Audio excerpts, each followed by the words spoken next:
Well, let me give you another. Yeah. It just strikes me. Let me give you a Yeah. quick example about the maritime law, the law of water, the law of the sea.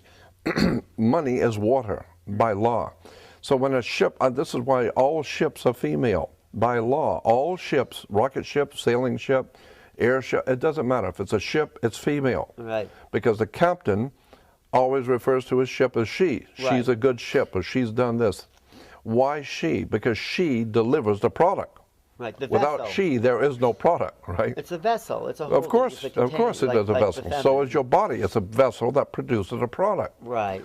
So when the ship pulls into harbor, it stops, and where it parks is called its berth. It's berthing a ship, or she sits in her berth. And every item on that ship, coming out that ship, is money. It's money changing hands. Right. And it came in on water. So it's called. So every piece has to have what is called a certificate of manifest, because she is sitting in her berth. That's why when you were born, I had a birth certificate. your mother's water broke. You were inside a container of water. Her water broke, and you came out, and therefore you have to have a birth certificate. Wow.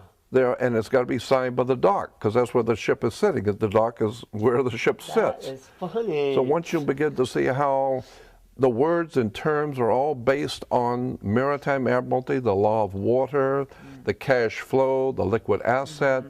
But is that just in English, the dock, the water? Yeah, of course. But of course, it goes all the way back to the English or British domination of the seas. Oh. And so when the British began to dominate the seas, the Knights Templar Masonic Order of the Knights Templars, who have been in the middle of Asia, came back into Western, Eastern Europe, brought all of these concepts, and it was developed into a commercial system of words and terms and symbols, which are used in courts and government and corporations.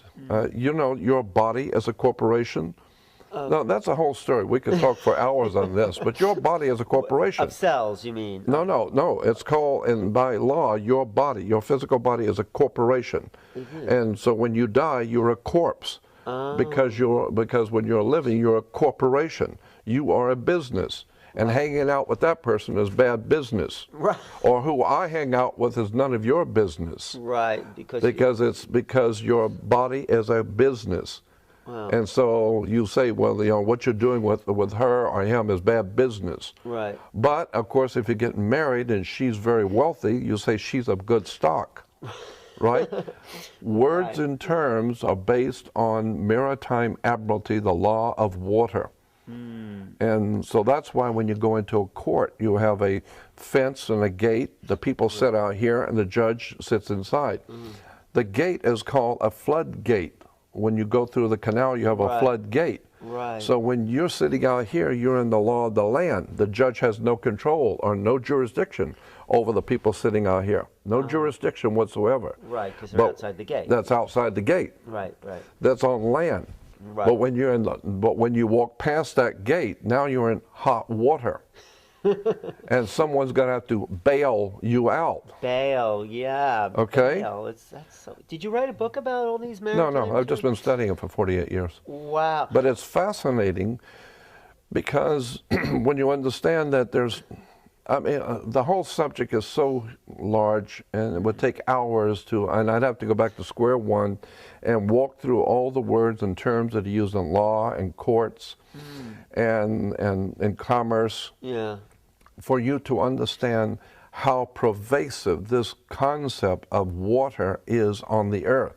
Wow. The law of water, maritime admiralty, it's an extraordinary story about how governments rule the world. And unless you understand this, you're never going to figure out what's going on. Look at it. When you walk into a courtroom and they call your name, you get up and you put your hand on the gate and you open the gate. The moment you put your hand on the gate, by international law, you of your own volition have opened yourself up to maritime admiralty law, because you were on the law of the land. As long as you don't touch that gate and go through it, you haven't opened the floodgate. Now, once you open the floodgate, there's a piece of wood on top of that gate, and it's called the bar, and you're not licensed to pass the bar.